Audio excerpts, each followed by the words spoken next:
अष्टावक्र गीता नवां प्रकरण वैराग्य निरूपण। अष्टावक्र जी आगे कहते हैं, क्रिया और अनिक्रिया, कर्म और द्वंद्व किसके कब शांत हुए हैं। इस प्रकार निश्चित जानकर इस संसार से उदासीन होकर त्याग और अवृत्ति हो। हे तात, लोक की चेष्टा अर्थात व्यवहार, उत्पत्ति और विनाश को देखकर किसी भाग्यशाली की ही जीने की कामना, भोगने की वासना और ज्ञान की इच्छा शांति हुई है। यह सब अनित्य है, तीनों तापों से दूषित है, सारहीन है, निंदित है, हेय है। ऐसा निश्चित होने पर शांति प्राप्त होती है।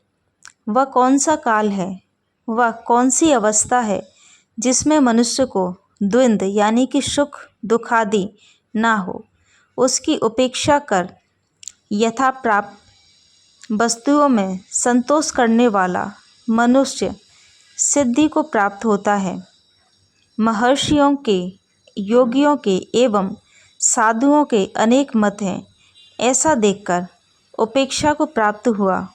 और कौन मनुष्य शांति को प्राप्त नहीं होता, जो उपेक्षा, समता, युक्ति द्वारा चैतन्य के सच्चे स्वरूप को जानकर संसार में अपने को तारता है, क्या वह गुरु नहीं है।